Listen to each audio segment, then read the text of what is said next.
When roommates Mark and Tom set out for a night at the bar, the last thing they expected to find was a mysterious machete-wielding stranger and a horde of the Walking Dead. With the help of video store clerk and amateur photographer Raven, the unlikely allies must fight legions of the undead and each other to survive the zombie apocalypse. I'm Corey. And I'm Paul. And we are the B-Movie Bros. Here we review B-movies to the best of our ability. Sometimes we get off topic, but randomness is a gift. Welcome to week 2 of April Apocalypse, where every movie we do this month has apocalypse in the title. This week we are reviewing the movie Zombie Apocalypse from 2010. So let's just jump right into this shit. You heard what the back of the box had to say. Here's what we have to say. These are our top and bottom 3 for this movie. Paul, let's start with the bottom. Alright, for number 3, I really didn't care about any of the characters in this movie. I didn't care if they lived, I didn't care if they died. Hell, I don't even remember most of their names. I only remember Miller and Kevin because they said them over and over again. For number 2, none of the acting in this movie was very good, which I didn't care much about because they're all amateur actors. But a lot of the scenes came off as comical when they were really intended to be serious. And for number 1, my god, the fighting scenes were ridiculously bad. They were laughable, even though they were meant to be epic. For me, number 3, there was a subplot for this movie where Miller was being hunted by this guy named Net, and Net would appear like once every 30 minutes in this 90-minute movie. I don't know why they didn't just have him show up at the end of the movie. It didn't make much sense. Yeah, I'd forgotten about him at one point, and then he popped up again. I'm like, oh, that guy from, the beginning of the movie. Because they had a big scene where they set him up, which took about 5 minutes out of the movie, and then they forgot about him until, they showed him, walking once, and then killing somebody once. And then it was like, oh yeah, I'm gonna fight you at the end of this movie. Number 2, I don't know, nor do I care who any of the characters in this movie are. I don't know names. I don't know personalities. You're just that guy. You're either frilly green shirt leprechaun dude, or kind of chubby roommate, or that goth girl. The characters don't have names, nor do they need them. Number 1 for me, why was Kevin in charge of the surviving group? He didn't know what he was doing, nor could he really, be anything other than a dick to anybody. I didn't like him, and I don't think he had any of the qualifications of leading people. Yeah, I think, though amongst everybody, he was probably the most competent just because everyone else was an idiot. Yeah, he was the only one that survived from that group. Yeah, it was ridiculous. Like, there's this trained assassin who can't fight for shit. He's just attacking the other guy's weapon and getting stabbed. No one was really prepared for this. I mean, you don't see the zombie apocalypse happening, but come on, guys. Do better. Well, we talked about the bad. Let's talk about the good. What are your top 3 for this movie? For number 3, the sound and lighting quality of this movie were actually pretty good. As good as I can expect from a movie of low budget. For number 2, the music in this movie was epic. It was this 80s kind of music. It kind of set the mood pretty well. And for number 1, the dialogue in the movie was pretty good, at least for the first half hour of the film.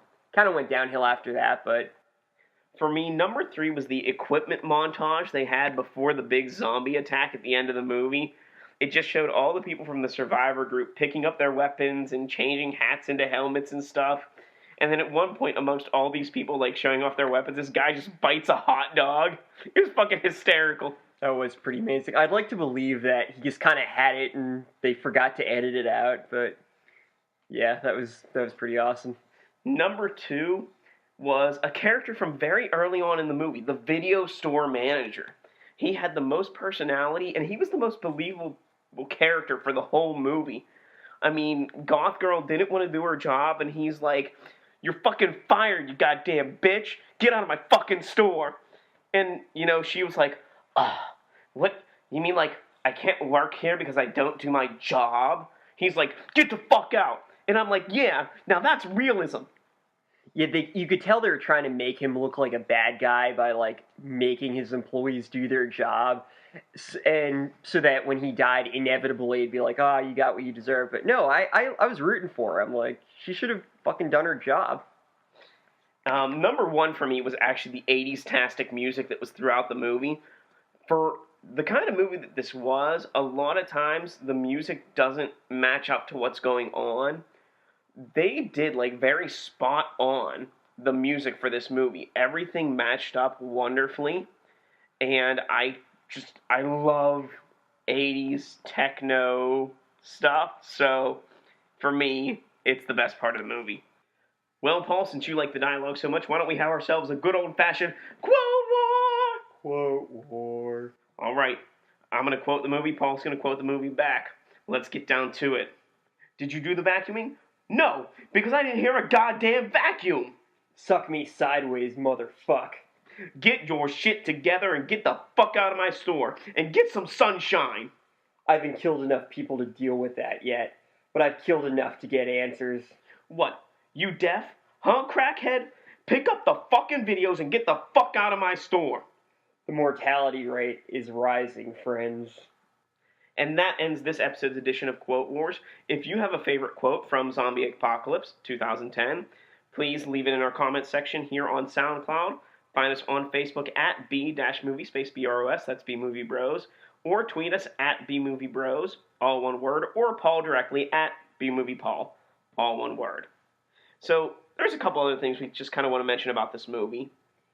Yeah, there's a comic that came with it, kind of explaining the beginning of the zombie apocalypse. It's not really that vital. It just basically tells you that the government caused it through some experiment. And it just so happened to be Miller's wife that pressed the button. Yeah, they're constantly talking about Miller's wife, but it's not really important, and none of that ever gets resolved. And Miller dies, so he never gets to see her again. Spoiler alert. Also, there is a movie from 2011 that is titled Zombie Apocalypse. They are not remakes, they are not continuations, they are not even related. They are two completely different movies with the same title released within 1 year of each other. I'm kind of surprised it took this long for a movie to be called Zombie Apocalypse. It seems like a real obvious name. And it's funny also that two movies came out 1 year apart that have the same title of Zombie Apocalypse. Yeah, there's nothing to really make this one stand out. And saying such, I think we should move along to our final take of this. So in our final take, we're going to give our score on a shot scale. Our shot scale is a reverse scale, 1 to 10, 1 being the best, 10 being the worst. How many shots do you need to get through this movie? Paul, what's your number score? I'm going to give this a 5 out of 10. That's not too bad. I gave this movie a 4 out of 10. How about you tell us why you gave it a 5? Zombie Apocalypse is a decent, low-budget movie. The lighting and sound quality was good, the plot remained consistent, and the dialogue was pretty funny, at least for the first half hour of the film. That being said, there was nothing particularly outstanding about this movie that made it anything more than a typical zombie movie. Basically, a group of people try to survive a zombie apocalypse while there's some nefarious characters doing something in the background. There are hundreds of zombie films out there, and this one unfortunately did not stand out in any particular way. On top of that, the military storyline drags on, making this 1 hour 30-minute movie seem much longer than it actually was. If this movie had come out 10 years ago, it probably would have been more entertaining, but unfortunately, there is nothing in this movie that I haven't seen a million times in other zombie movies. As far as I think, Zombie Apocalypse from 2010 is your standard zombie movie. Zombies appear, people hide from the zombies, and then make a desperate last stand. Nothing truly stands out, either good or bad, which is what really makes this movie so easily lost amongst its zombie brethren. It's enjoyable when you watch it, but with the plethora of really good and really bad or cheesy zombie movies that are out there, you can easily find something that's more attuned to your particular zombie taste. I enjoyed it. I didn't think it was that bad, but I know come tomorrow I won't remember it. What movie are you reviewing again? Zombie Apocalypse. Oh, that one. I think I saw that once. Well, since you think you saw this movie once, maybe you can give it an A-movie companion. Now, we know not everyone likes to watch the same kind of shit that we do, so we like to give every B movie we watch an A movie companion. Paul, what would you give Zombie Apocalypse from 2010 as an A movie companion? I picked the 2002 movie 28 Days Later. I picked the 1981 classic Escape from New York. Why did you pick 28 Days Later? Both movies feature zombies or zombie-like creatures attacking people. Oh, wait, I need to stop you there. Well, oh wait, you said zombie-like creatures. Yeah, I know they're Okay. not zombies. They I have was gonna some say kind of that's rabies. we gotta have an argument about that if you're saying that 28 Days Later is a zombie movie. I know they're not zombies, but they're zombie enough. They're mindless and they're trying to kill people. Okay, so, I gotcha. Yeah. Both movies feature a small group of people attempting to survive the zombie or zombie-like creatures. Both movies derail from the zombie plot to focus around a group of military soldiers who kidnap some of the characters and prompt the remaining members of that group to save them. Both movies end with the military base being infested by zombies and the soldiers being too incompetent to fight them off. And that is why 28 Days Later is an A-movie version of Zombie Apocalypse from 2010. Well, Escape from New York is an A-movie version of Zombie Apocalypse 2010 because both movies feature a prisoner being sent to retrieve a high-priority target, whether that's Snake Plissken trying to retrieve the president or Agent Nett trying to kill Miller. Both movies feature awesome 80s-esque music throughout the movie. Both movies have a post-apocalyptic theme. And both movies feature a main character who is missing one eye and wearing some kind of eye patch over it. Whether it's Miller at the end of Zombie Apocalypse from 2010 or Snake Plissken throughout the entire movie of Escape from New York. Both movies actually feature a lot of action sequences. Whether, they're the terrible sequences from Zombie Apocalypse 2010 or the awesomely fantastic action sequences from Escape from New York.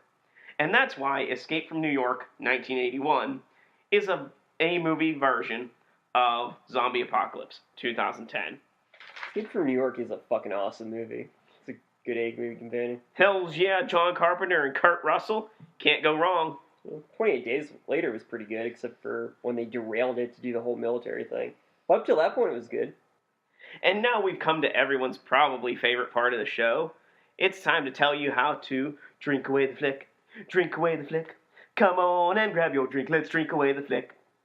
And we're going to give you some drinking games to help you get through the 2010 movie Zombie Apocalypse. And for me, number 1, every time zombies attack, take a drink. Number 2, anytime Agent Nett appears, take a drink. Number 3, whenever someone is killed before becoming a zombie, drink. Number 4, anytime someone is a dick, take a drink. And number 5, because it's April Apocalypse, every time they talk about how it began, the apocalypse, of course, take a drink. Paul? Every time someone gets bitten, take a drink. Every time someone talks about relationship problems, take a drink. Every time Miller is mentioned for some reason, take a drink. And every time a new weapon is shown, take a drink. Drink twice if it's a sandwich. And those are your ways you can drink away this flick. Well, so far in April Apocalypse, we've seen 2 movies, so it's time to rank them. For me, number 2 was Alien Apocalypse. I can't even remember what went on in that movie, or anything about it other than there were aliens and apparently the apocalypse happened. Number 1 for me was Zombie Apocalypse.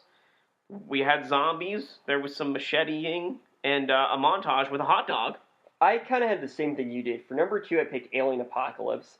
Not even Bruce Campbell could save that movie. Dude, that was a Bruce Campbell movie? Yeah, believe it or not. Dude, we should watch it. Yeah, that's what I was thinking. Oh, wait. Fuck. Yeah. We did. But yeah, they obviously just they thought having Bruce Campbell in it was enough to make a good movie, and it wasn't. And I picked number 1, Zombie Apocalypse, because even though it was low budget, it wasn't that good. At least it tried. It didn't just say, oh, we've got a good actor in it, and that's it. They at least tried to make a good movie. So I'll put them above Alien Apocalypse for that. Well, if you have any thoughts on Apocalypse movies or any suggestions for us to watch, Please let us know here on SoundCloud. Find us on Facebook at B-movie, space B-R-O-S, that's B-Movie Bros. Tweet us at B-Movie Bros, that's all one word. Or tweet Paul directly at B-Movie Paul, all one word. And if you want to learn anything about the city of Pittsburgh, where we broadcast from, you can tune into our friends over at riversedgepgh.com. If you would like to join us next week as we continue our journey through Aprilpocalypse, we'll be watching yet another 2010 movie titled Stonehenge Apocalypse. We'll have to see what the ancient Celts or Scottish or whoever built that piece of shit have to say about the apocalypse. I really hope it's just Stonehenges coming to life and beating the shit out of people. That would be epic as hell. That'd be fucking amazing is what it would be. So, until next time, friends, be brave, be alive, be back next week.